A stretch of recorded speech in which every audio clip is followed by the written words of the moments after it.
The 2024 car reveals are all done now, and wow, there were some wild things on show. Obviously, every team will have been hiding things as they try to get an edge over the competition, but some of the things we did see were absolutely outrageous. The legality of a few things is already being questioned, and Red Bull caused an absolute storm with their Mercedes-inspired design. Today, I'll be picking out some of the craziest innovations from the reveals, and there are some good ones, so don't go anywhere. Congratulations everyone, you made it through another winter break. 3 months without any Formula 1 is almost over, as the season kicks off with pre-season testing in Bahrain this week, before the lights go out on March 2nd for the first race of the year. I don't know about you, but I couldn't be more excited to see the cars revealed this year on track. This will be the third season of the current technical regulations, and with very little changes to the rules, we were expecting more of what we've already seen from the designs this season, but that isn't the case. The engineers from a number of teams are still finding some unbelievable innovation, despite having read those rules over and over for at least 3 years now. Imagine reading a novel 30 times in 3 years and still finding something new? It just wouldn't happen. The F1 technical regulations are still yielding rewards though for the most studious of teams. I want to start this rundown of the best upgrades for 2024 with last season's world champions. Red Bull's car from last year, the RB19, was the most dominant Formula 1 car ever produced, and probably the best one as well. Max Verstappen made full use of it as he drove the best single-season performance in the sport's history, breaking the percentage wins record that was set by Alberto Ascari back in 1952 by winning 86.36% of the races, or 19 of 22. With that kind of record, you would be forgiven for thinking that Red Bull wouldn't innovate that much in 2024. Why try to fix the most unbroken thing in F1 history?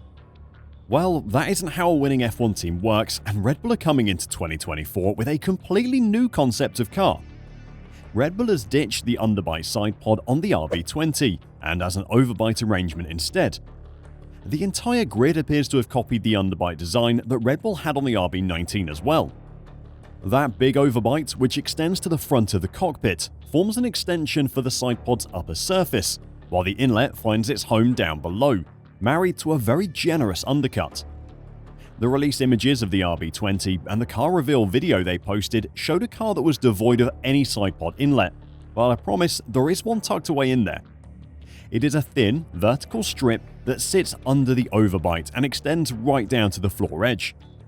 On the scale of crazy innovation on this season's car, this side pod design definitely takes the cake as the wildest. The reason it's so wild is that it takes inspiration from the Mercedes Zero Pod design, which was ridiculed for a year and a half before being binned by a furious Toto Wolff midway through last season. To be clear though, this is not the Zero Pod design, it just takes some inspiration from it.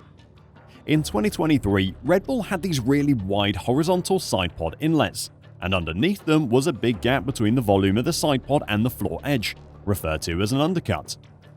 Red Bull have taken the Mercedes Zero Pod inlet idea, meaning the thin vertical inlet that hugs the cockpit, and combined it with their own undercut side pod idea to create a hybrid of the two which is unlike anything we've seen before in Formula 1. It appears to be a quite different aerodynamic philosophy, not just from the old Zero Pod Mercedes, but also from Red Bulls of last 2 years. Advances in radiator technology are allowing these coolers to be even smaller for the same heat-rejecting capacity, which has given Red Bull the freedom to create the aerodynamic shape they want instead of compromising to allow for the engine cooling. This means that Red Bull have been able to maximize the size of their undercut because they don't need as much volume in the side pod to house the radiators. The increased undercut, in combination with the changes above it, is all aimed at improving the airflow at the rear of the car, which improves the performance of the ground effect floor, something that is vital to the current regulations. For Red Bull to make such a huge change in design from last season means they must be confident in the innovations on show, and that is scary for the rest of the grid. The genius design innovations didn't end with Red Bull though. Mercedes got involved in the party as well. The area in question is the uppermost front wing element, which Mercedes has split into 2 segments. Where the wing attaches to the nose cone, the uppermost element is nothing more than a thin tube of carbon fiber. Approximately a third of the way along its length though, it suddenly grows into a more traditional shaped wing flap.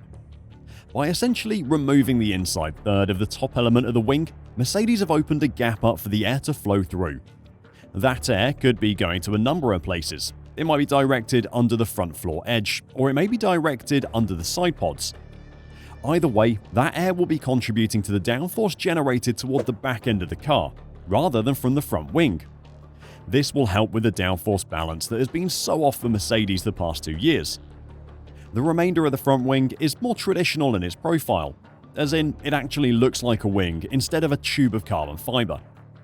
This new front wing is a pretty clear indication of Mercedes being back to its best in coming up with intriguing solutions to try to eke out more performance. Though, as the Zero Pod showed, those solutions don't always work. Mercedes has also changed the layout of its main plane and nose for 2024, with the nose shorter than its predecessors, as the tip is now perched on the second element of the front wing rather than right on the front of the main plane.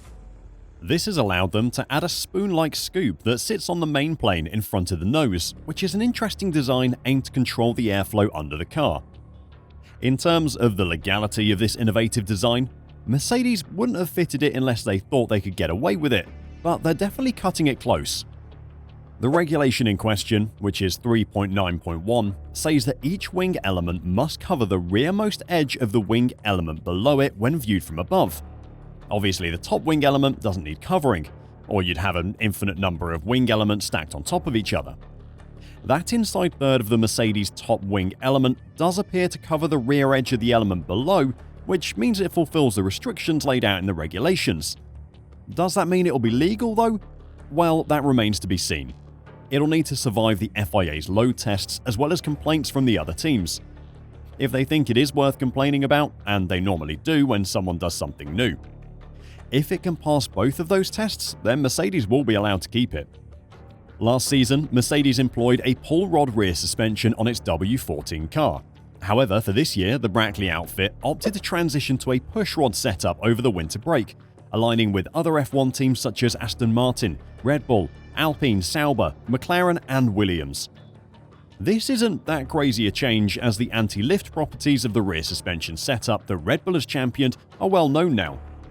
What is crazy is that Ferrari have decided to not follow suit and have instead focused on innovating on the pull rod design for their 2024 car. Ferrari technical director Enrico Cardile revealed that the team tested the push rod concept for several years, but found its modified pull rod setup to be better for the overall aero profile of the car. For the 2024 season, an innovative version of their rear suspension means the inboard parts are positioned inside the gearbox. Speaking to the media, he revealed, "We tested for a couple of years a pushrod suspension. The main differences compared to last year's car are on the rear, where the inboard suspension is differently located inside the gearbox. It is also a different concept which, for us at least, has been an innovation because it's a different way to manage the inboard suspension compared to what we did in the past. Where the inboard parts of the suspension are located has a huge impact on the performance of the suspension, as well as where the center of gravity of the car sits. Placing the inboard parts inside the gearbox will probably cause the trackside engineers all manners of headache on race weekends, but if it gives an advantage in on-track performance, then it doesn't matter. They'll just have to deal with it.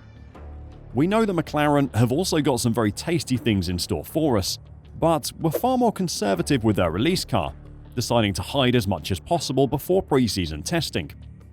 In the press release quotes issued after the car images were made public, team principal Andrea Stella said, "There are a number of innovations on the car, but not all the areas we want to address have been completed for our launch spec car. Those areas now become the focus of our in-season development, which is already in progress." No further details were offered about exactly what Stella was referring to, but close examination of the photos of the new MCL38 hinted at going the extra mile to keep one area particularly closely guarded. The floor edge that was on show in the photos was clearly edited to hide some details. With McLaren one of 5 teams in with a real chance of fighting for race wins this season, any innovation they think is worth keeping secret is very exciting. To see this much innovation in the 3rd year of a regulation cycle is very exciting, and I can't wait to see how these changes play out on track. Now I want to know, what are you most excited to see when preseason testing starts on the 21st? And who do you think will come out on top? Let me know your thoughts in the comments down below, and until next time, drive safe and bye for now.